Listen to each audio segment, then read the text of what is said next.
in which we have once again exceeded expectations in the unity and single-mindedness with which this alliance is confronting Putin's illegal and barbaric invasion of Ukraine.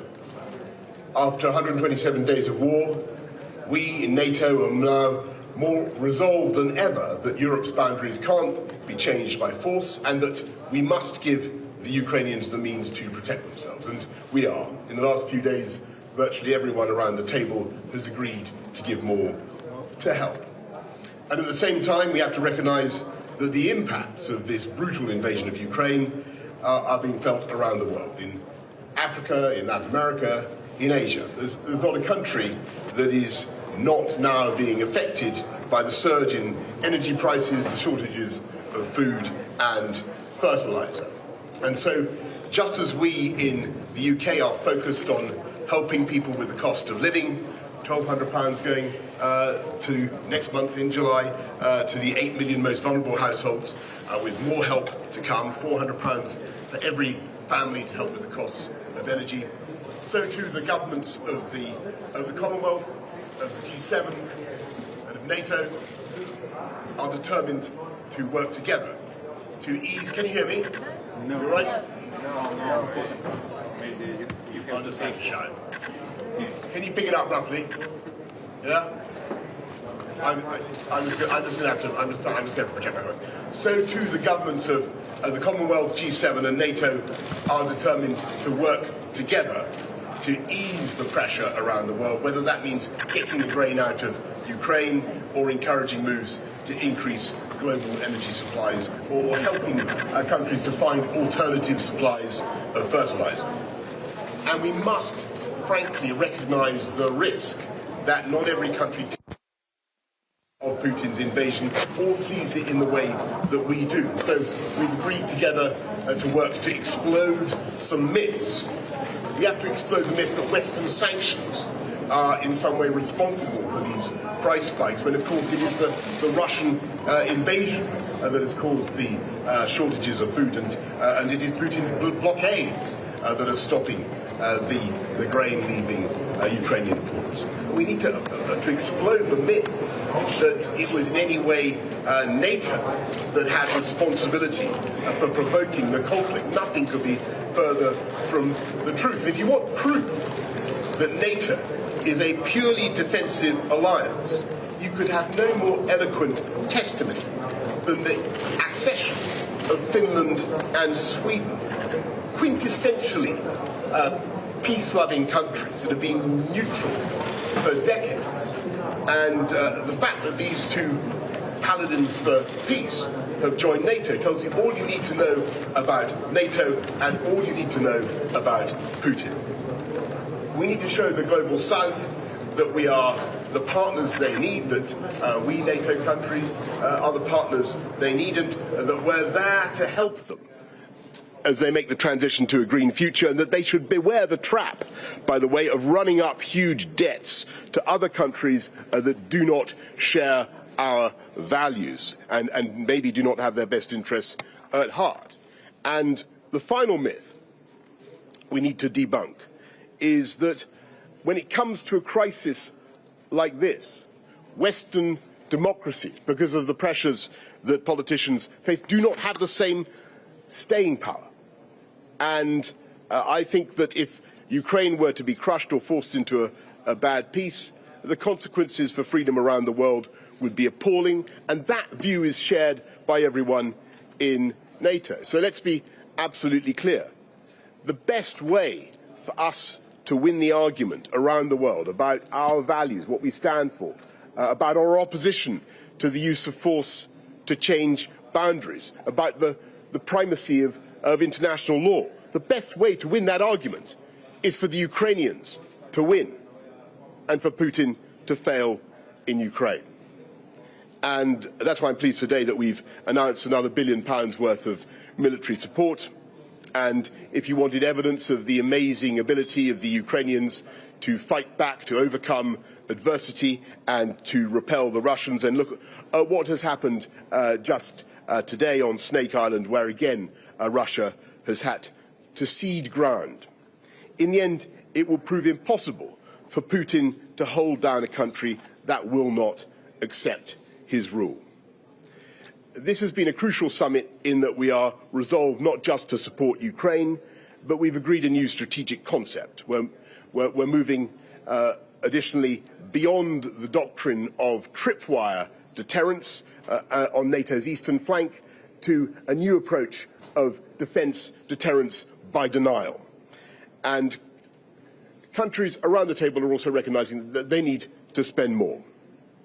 And in our case, that means meeting and being prepared to exceed the target we set for ourselves a decade ago of everybody spending 2% of GDP on defence, the goals that were then set for a very different era. And what we're saying is that we want Jens Stoltenberg, the Secretary General, to start work on that new target now, and he's agreed to do that.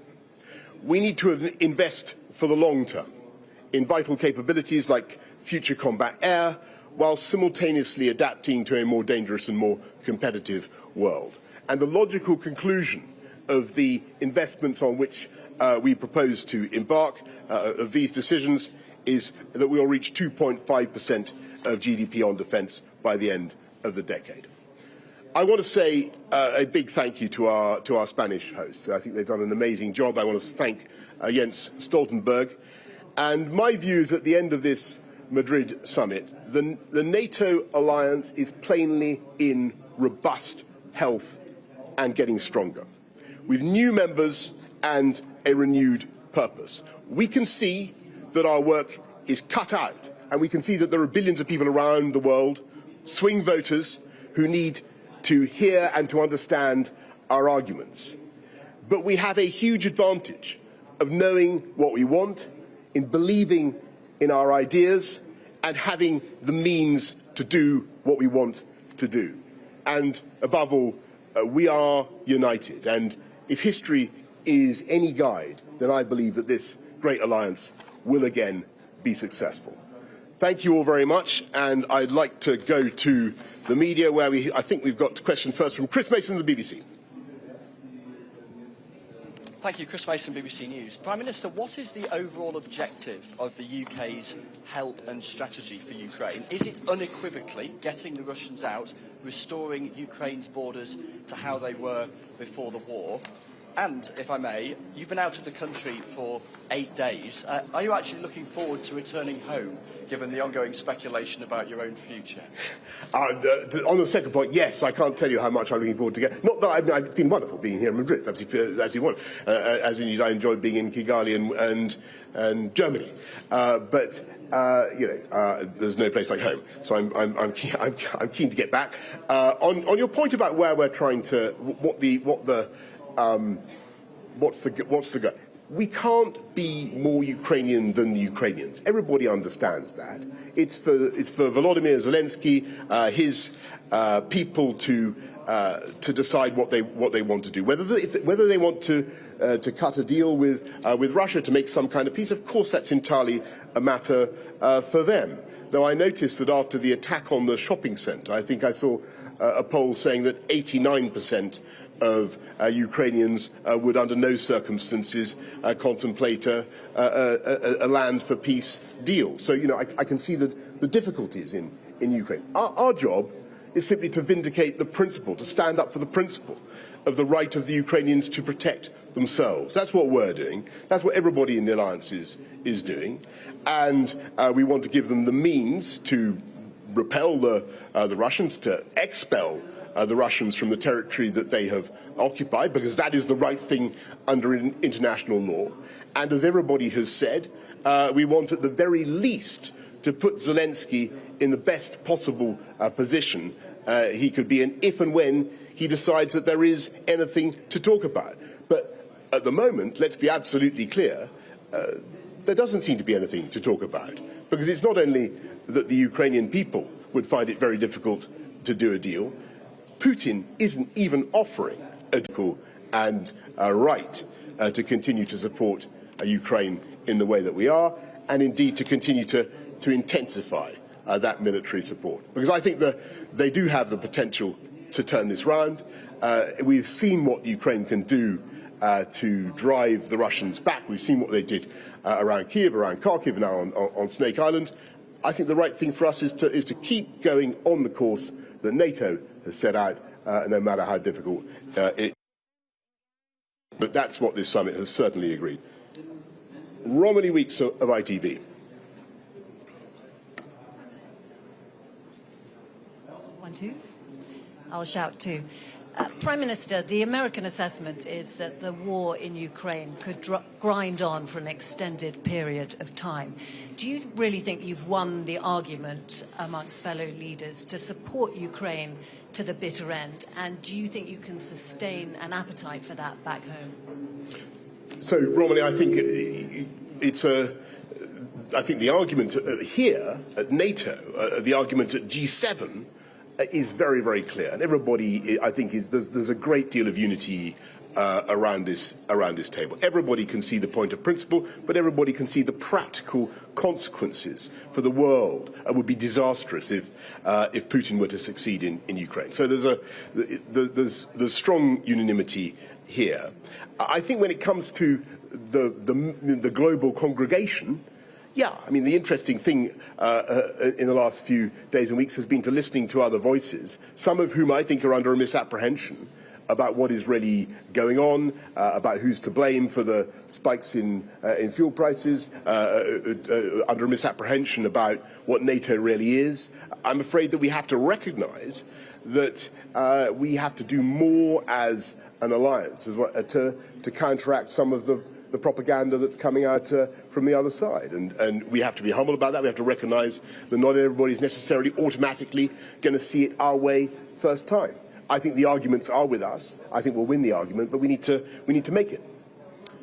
Hugo Guy from the Eye. Thank you, Prime Minister. You talk about needing to win over other countries who are worried about the war's economic consequences. Are you at all concerned that people back at home who are struggling from high inflation, which is exacerbated by the war, are also going to gain sort of Ukraine fatigue, if you like? And what would be your message to them? And on a similar topic, HMRC has reported today that 6.1 million people in the UK are now paying high-rate tax. You've consistently promised to bring down tax rates, but in many ways they're higher than ever. When will you bring down tax rates? Will it be this year? Yeah, so, Hugo, the point I would make about the cost of freedom, as it were, is that actually it is always worth paying. Unless we get the right result in Ukraine, Putin will be in a position to commit further acts of aggression against other parts of the former Soviet Union, more or less with impunity. That will drive further global uncertainty, further oil shocks, further panics, and more economic distress for the whole world. And the lesson of the last century, of the 20th century, is that things are only really sorted out, and you only really have a long period of sustained prosperity when you uphold the rules-based international system and when borders aren't changed by force. So that's the point I would make to people about what we're trying to do here. And I think people do get that, and they do see how important it is. And then on your point about taxation, don't forget, Hugo, that next month we've got a tax cut worth £330 on average for households, for all payers of national insurance contributions coming in, a very substantial tax cut. In addition to what we've done on fuel duty and on council tax, of course, we always want to try to reduce burdens, but we have to do it in a sensible and a responsible way. Chris Smith of The Times.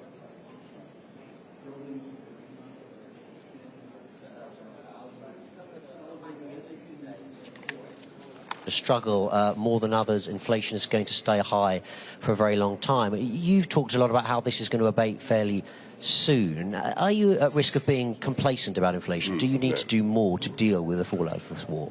So I think we have to recognise that the UK is exposed to two particular types of issue. We've got very, very low unemployment, which means we have, by comparison with a lot of other countries around the table, which means we've got a very, very tight labour market, which which has an inflationary pressure, and the balance of our energy mix is also difficult at the moment. We have to deal with those issues. We've got to deal with a lot of the underlying causes of cost pressures for people, for businesses, for the whole country. And so we've got to help people with the costs, with the £1,200, all the other help that we're giving, helping people with try to get through the price spike. But you've also got to try to look at the root causes. And I think there are things going on in the UK economy, whether it's in the housing market or the energy market, our transport systems, which are driving the way government spends money, which are driving unnecessary cost pressures for people in our country. And those are the things that we need to fix as part of our plan for a stronger economy. So, Chris, in answer to your basic, I in no way minimise the importance of this, but nor do I minimize. This is a big chance for us now to do things differently and do things better and create foundations for a much stronger economy. Ben Glaze, The Mirror. Prime Minister, thank you. Why are you still cutting 9,500 troops in the British Army, and why are you breaking the manifesto pledge to spend 0.5% above inflation on defence spending? Well, Ben, if you look at what we're doing with the British Army, I think most fair-minded people, ask Jens Stoltenberg, which is the country that's really committing defence spending to NATO, which is the country that's contributing the most to creating the right level of investment for the Western Alliance. It is the UK. And I think we're now spending, last year we spent the third biggest amount on defence of any country in the world in 2021. We've increased defence spending by 24 billion pounds in the latest spending round. And if you look at what we're doing right now, we're well over the 2%. So on the 2.3%, we're at 2.3% now, and you will have heard what I've just said about the logical. If you protract what we're doing on AUKUS, on FCAS, you know, we're going to get to 2.5% by the end of the decade. Yeah, look, I mean, I hear that. I just think that the most important thing is to have armed forces, armed services that are brilliantly equipped, superbly able to do the jobs that they need. We have the best troops in the world, but I want them to have the kit that they need. And I want them to have the kit that they need. Harry Cole's son. Thank you, Prime Minister. After you took the mick out of Putin at the G7 for posing topless, I regret to inform you he has hit back. He said that if you did the same, it would be a disgusting sight, and Western leaders should stop abusing alcohol and other bad habits, do physical exercise and take part in sports. One, are you going to take that? Would you like to respond? And secondly, do you really think it's wise to pick a war of words with a man your own government calls a lunatic with a very large nuclear arsenal? No. I think the most important conclusion that Vladimir Putin needs to draw from what's happened today, the last few days in NATO and then previously in the G7, is that we are totally united in condemning what he's done in Ukraine. We're resolved to do everything that we can to help the Ukrainians to repel his troops, and I think that's the thing that he should think about. I think that he should think about the consequences of his barbaric actions, the way it has, his invasion has actually brought the West together.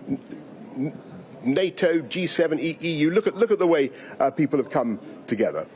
And if he wanted, less NATO on his borders by getting into Ukraine, which, by the way, it was never remotely likely that Ukraine was going to join NATO any time in the foreseeable future. Everybody knew that. It was completely mythical. But instead, what he's got is Sweden and Finland breaking their historic vows of neutrality because they're so appalled and repelled by his violence and his aggression.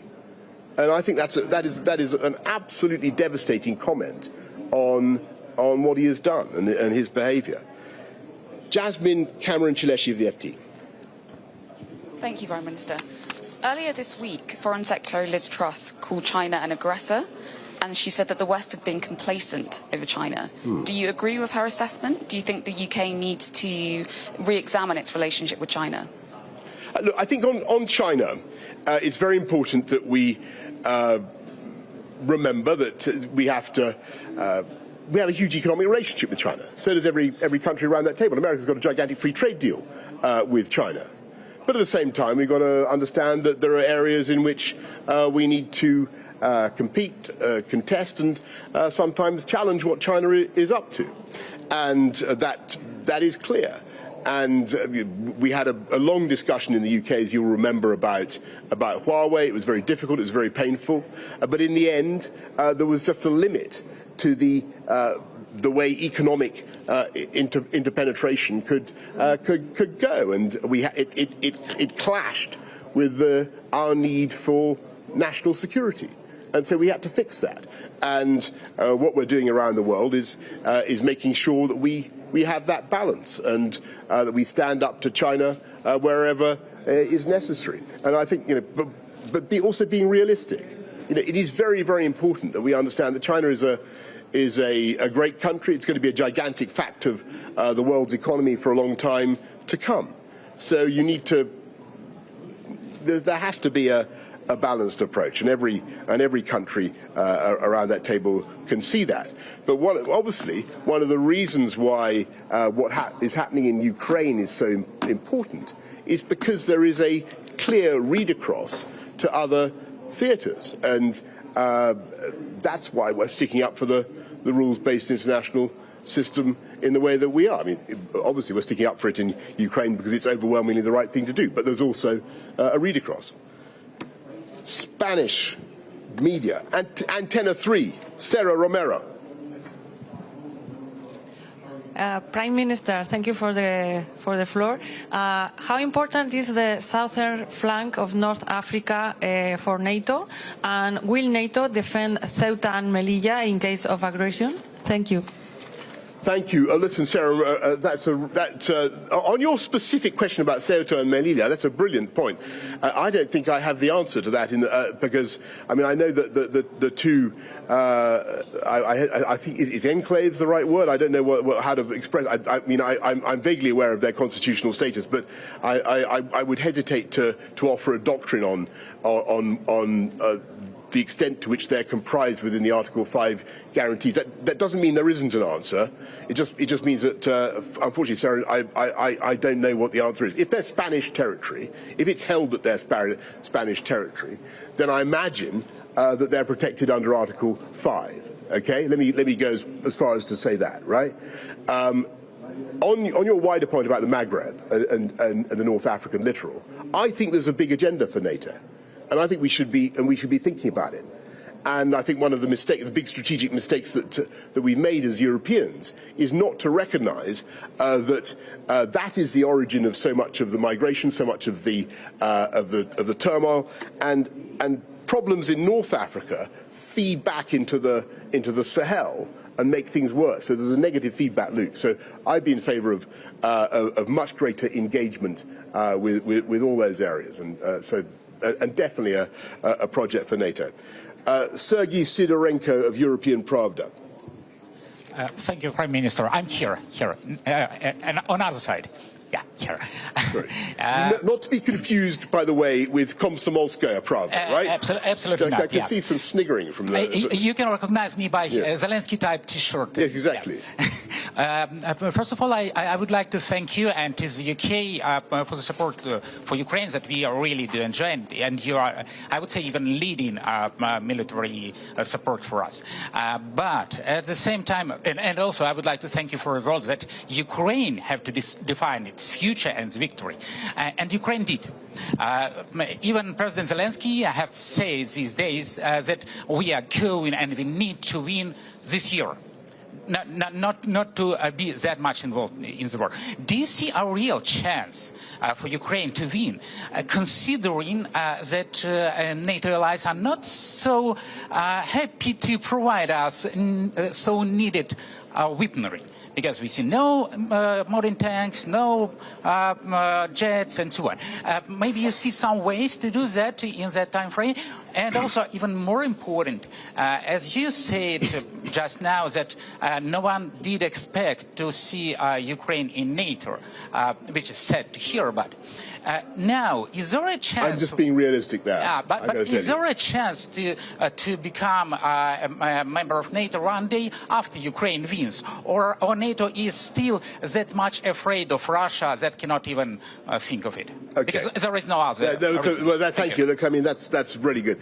So the reason I went to, thank you very much, Sergei. So the reason I went to Ukraine shortly before all these summits began was really I wanted to get a real feel for where President Zelensky and his administration were and how they saw things going.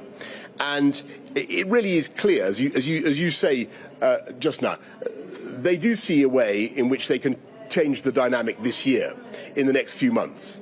And I think that's important, and I think it means we have to help them as much as we can, because they've shown that they can resist, they can show their amazing ability to fight back. And that's why I think the most interesting recent development has been the MLRS, the multi-launch rocket systems which have been going to Ukraine. And I'm told that Ukrainian troops are proving very adept in using them. Now, we've got to make sure that that's right, and that the Ukrainian troops, heroic as they are getting the maximum value out of the stuff that we're able to send.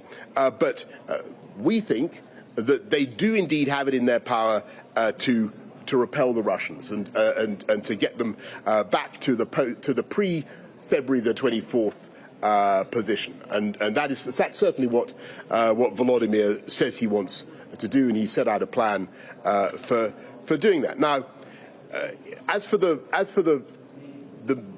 ultimate solution for Ukraine's presence in the security architecture of Europe, it's clear to me what should then happen.